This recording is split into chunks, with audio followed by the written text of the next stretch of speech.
crimes aren't often prosecuted, and you don't often see people go to jail for making these false reports. This is a non-violent crime. If he did in fact commit it, this isn't a crime where anyone was actually harmed other than the resources that were utilized and we talk about the black eye. Reva, sorry to interrupt. We do see the press conference beginning here. Let's have a listen.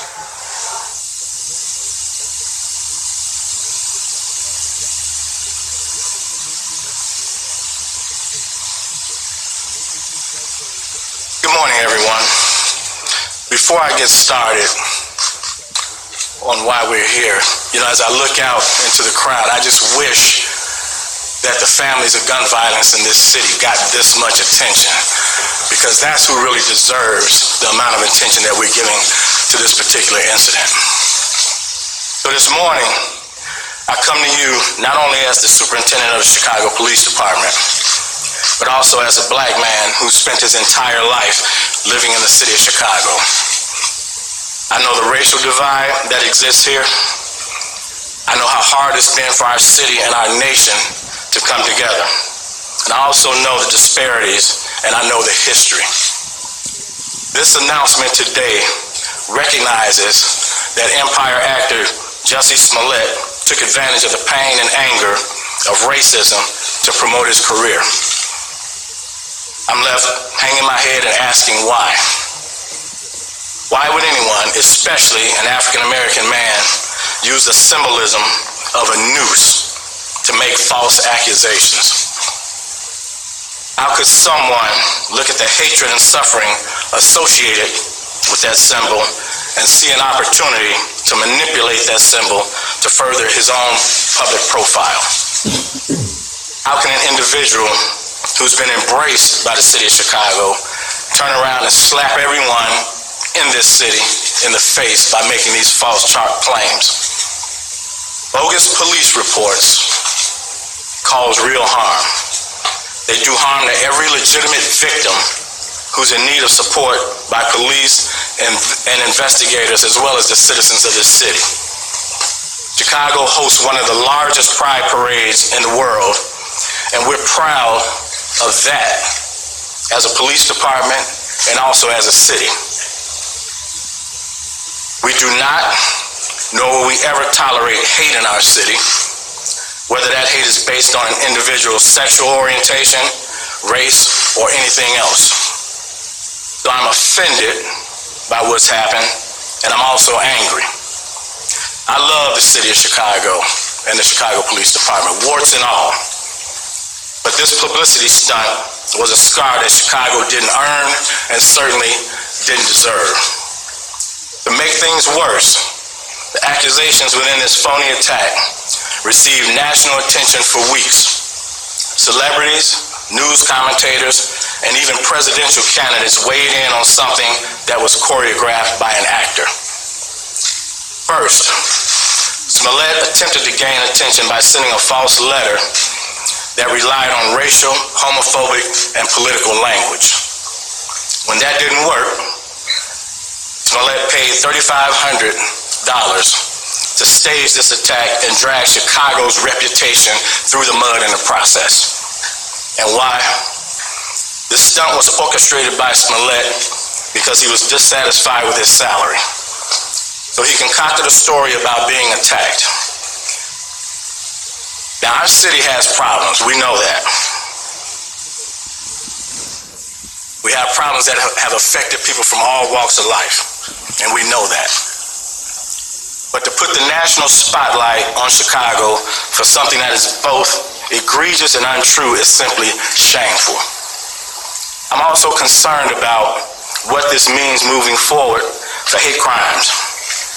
Now, of course, the Chicago Police Department will continue to investigate all reports of these types of incidents with the same amount of vigor that we did with this one. But my concern is that hate crimes will now publicly be met with a level of skepticism that previously didn't happen.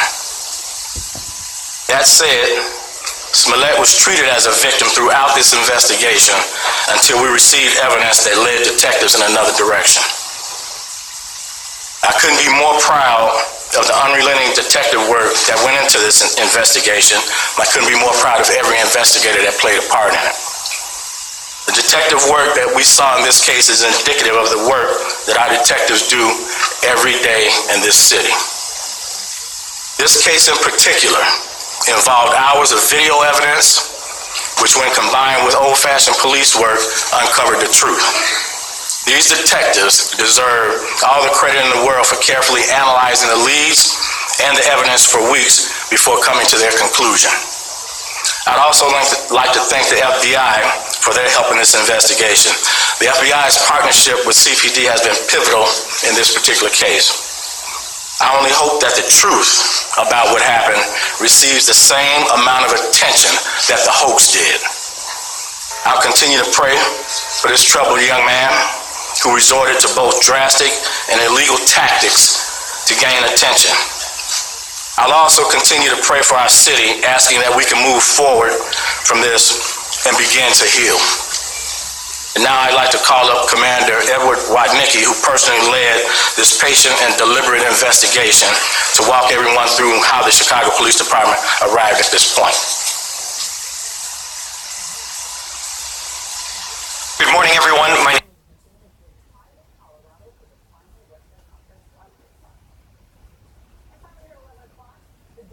name is Edward Wadnicki. I'm the commander of the Area Central Detective Division. I'm here to answer questions. Okay, the boss just corrected me. Please forgive me. I'm supposed to go through the timeline of our investigation. It's okay. So here's where we are. As you all know, on the early morning of February 29th at 2 o'clock in the morning, Jesse Smollett reported that he was the victim of a hate crime. Detectives responded to the incident and interviewed him eventually at Northwestern Hospital, where he reported to us that the two offenders yelled racial and homophobic and political statements at him and beat him, put a noose around his neck, and threw bleach on him, and then fled from the area. We learned at the time that Jesse was not hurt other than scratches on his face, maybe some bruising, but no broken ribs or serious injuries. So we started a full-scale investigation into this hate crime, a very serious crime anywhere. We quickly found two persons of interest on video that we believed were the likely offenders in this case. We initially put out a seeking to identify, and we got this out in a community alert. We then started searching the area for video cameras and witnesses that could help us with our investigation. During that time frame, we interviewed over 100 individuals in a canvass of the area and a follow-up canvass as our investigation expanded. We located approximately 35 of our Chicago Police pod cameras in the area and in the areas that we determined these two persons of interest fled. We additionally found over 20 private sector cameras, and I got to say that was super useful in this investigation. The city came together to investigate and help the police with this crime. It was because of these pod cameras, our investment into technology in the city of Chicago, and the great assistance from the community in giving us those other cameras that led us to a really solid timeline of where our two persons of interest went. So in short, we were able to track them initially forward. So after the crime, we were able to see that they fled in a particular direction and eventually got into a cab. Our investigators located that cab, interviewed the cab driver, got some video out of that cab, followed that cab using all of these surveillance cameras that are located throughout the city, the pod cameras, to an area up on the north side where they abruptly stopped the cab, got out, and walked on foot. Again, the community came together to provide us with security footage from their private cameras. So at that point, we then started tracking these two persons of interest backwards to where they came from. So we followed them walking around and eventually back to where they had gotten out of a cab. So that was another individual that we had to interview and another individual where we sought video. We continued to track that cab back to the point where the cab was tracked down by our two persons of interest in a rideshare car. We then followed up on the rideshare, and that was the lead that we needed in order to identify the two persons of interest. At that point, we had a real good timeline of where these two people went. We were able to put a name to both of these individuals, and it was at that time that we started looking at where they went right after this event. We tracked them to going to O'Hare Airport and jumping on a flight to Nigeria.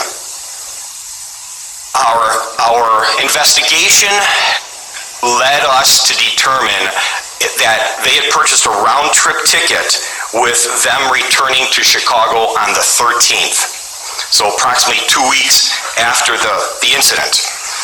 So that gave us a couple of weeks to try to continue to follow up on any investigative lead that would help us try to determine what happened in this incident. So while we were waiting for them to return, we executed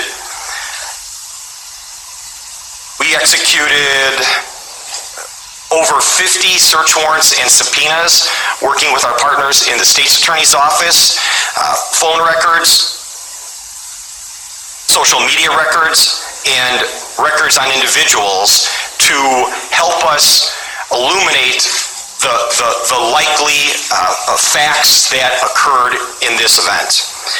So, moving forward to the 13th, we had a team in place working with the FBI, Customs, and our partners out at the airport. Airport police helped us tremendously, and we were able to locate and identify these two individuals, these two persons of interest, when they entered back into the country at Customs. We took them into custody. We read them their rights, and they both initially asked for an attorney. They were brought to Area Central Detective Headquarters so that we could process them, and it was at that time that their attorney showed up. I think you've all seen her on the news the last couple of days. She came to us, and after speaking with these two people of interest, she said that something smelled fishy. She did not think that they were the offenders as were reported. She worked with us very, very closely to get to the point where she came to me and said, you really need to talk to these guys. I'm going to allow them to give you a video interview with us present, and we're going to have you hear their story. They are not offenders, they're victims. It was at that time that this investigation started to spin in a completely new direction. You've heard some of the statements that their lawyer, Ms. Schmidt, has made, and it was at that time that we took the information that these two individuals provided to us, and we substantiated the timeline and the details that they gave to us in this interview. We were able to substantiate those things. We worked very, very closely with the State's Attorney's Office. We had been working very, very closely with the State's Attorney's Office for over a week at that point, and it was then on the 15th Friday the 15th, after approximately 47 hours of them being in custody and hours of them meeting with us and telling us their story and documenting their story, did we release them without charging, and I classified them no longer as suspects or persons of interest and as witnesses. So as is typical with any investigation, one would typically lock these witnesses into a grand jury statement. Monday was a holiday, the 18th. Tuesday was the first day that we could attempt to do that.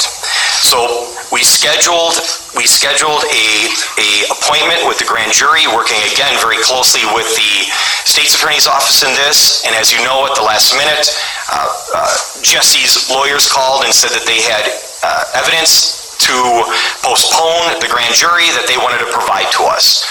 It was at that time that they called us, and I met with them, with a team of our detectives, and essentially they gave us no new information.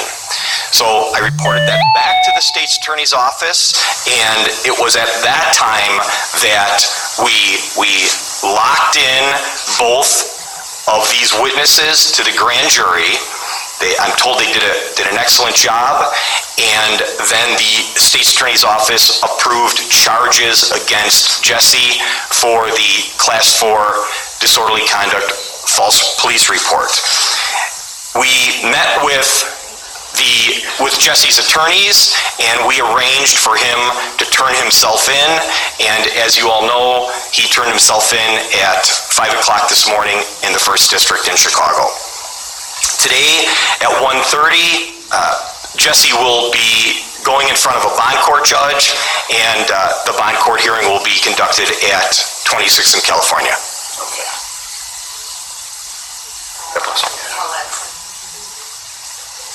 Say again? What can you tell us about when Mr. Smollett turned himself in this morning? Well, it was uneventful. He showed up, of course, with his attorneys and a few other individuals, but it went smoothly. Superintendent Johnson, if you had enough evidence to just charge him, why take it to a grand jury? Because that's typically what we do. Once we believe that witnesses are valuable witnesses and credible, then we take them to the grand jury to lock their testimonies in. Superintendent Johnson, you may go into the motive a little more. I think most of us are hearing for the first time. You said that he sent that false letter to himself, and you also said that he was dissatisfied with his salary. Did you get that information from the two brothers? Yes. Who were the subpoenas and search warrants issued against? Well, a number of individuals. You know, we served subpoenas and warrants, of course, on Mr. Smollett, his manager for phone records, the two people of interest that we had. And so we still have quite a few search warrants and subpoenas out there that we're waiting. You talked about the detectives and the amount of resources that went into this case. Can you quantify how many man-hours went into this? How many detectives worked this case? And also, can you confirm if detectives working the case from the February 7th shooting of that 1-year-old pulled from that case to work this case? We didn't pull resources from any shootings or homicide investigations. Detectives that you see behind me basically work on different teams, which include property crimes and things of that nature. We don't have the exact numbers yet, but let me just tell you about this. Anytime a hate crime is reported in the city of Chicago, it gets the same attention. This didn't get any special attention. You all gave this more attention specifically than we do. We give every hate crime in this city the same amount of vigor because there's no place for hatred in this city. And as I said in the very beginning, you know, I've lived in the city of Chicago my entire life. We just don't have any room for hatred in this city. And for somebody to use it for personal gain, it's shameful, because what that does is take away the resources that we could be putting into other crimes. You think the brothers could be implicated vis-a-vis the letter?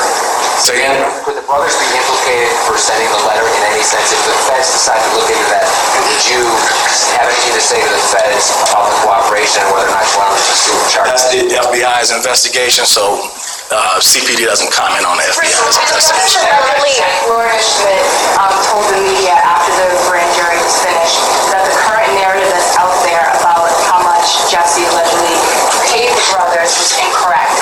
Can the police you speak to what evidence they may have that, Jussie orchestrated this attack, asked the brothers to carry out this attack, and was there any evidence of money payments to the brothers? Yeah, we have evidence. We have the check that he used to pay them. So the $3,500 was for the two of them in total, and then $500 upon return. So, Mr. Regina, was there like quote, an attack on the street, or did it take place somewhere else? How did that work? No, it took place right there. So of course it was staged. The brothers had on gloves during the staged attack where they punched him a little bit, but as far as we can tell, the scratches and bruising that you saw on his face was most likely self-inflicted. You learned about the motive of this. How did you react when you learned about the motive of this? How did that hit you and all the detectives when you finally figured out what the motive was? So let me reiterate again. You all heard me say consistently that we were treating Mr. Smollett like a victim, and we did. We might have had some peculiarities with the case, as we do with most cases. So it wasn't until the 47th hour of their 48-hour hold time that we could legally hold them in custody that it took a change. So we gave him the benefit of the doubt up until that 47th hour. But when we discovered the actual motive, quite frankly, it pissed everybody off, because we have to invest valuable resources. A lot of what I want you all to really understand is when you all put things out there into the universe that's not actual facts, then it causes us to have to chase all that stuff down. Those are resources and time spent that we'll never get back, that we could utilize for another investigation. And let me be clear about something. The shootings and homicides in this city were not impacted at all by this particular investigation. And again, we give the same amount of resources to every hate crime that's reported. Senator Johnson, how many other people were involved in this? Was the attack purposely done out of camera? Did they know where the cameras were? I think that they knew where that one camera was, but unfortunately it didn't capture the event. So I believe that Mr. Smollett wanted it on camera, but unfortunately that particular camera wasn't pointed in that direction. You said that search warrants were executed on Mr. Smollett's manager.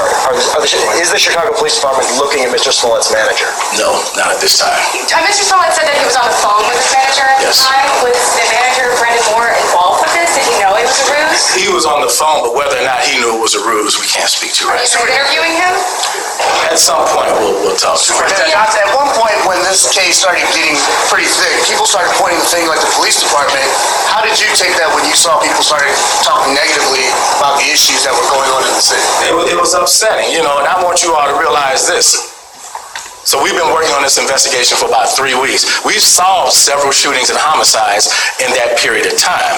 So we don't take away resources from violent crimes of that nature just because this person is a celebrity.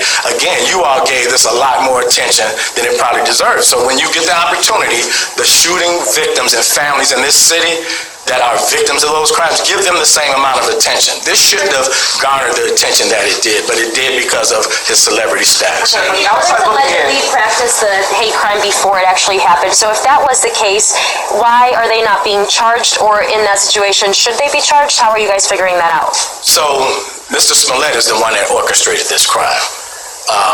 They became cooperating witnesses in the 47th hour of their 48-hour hold time.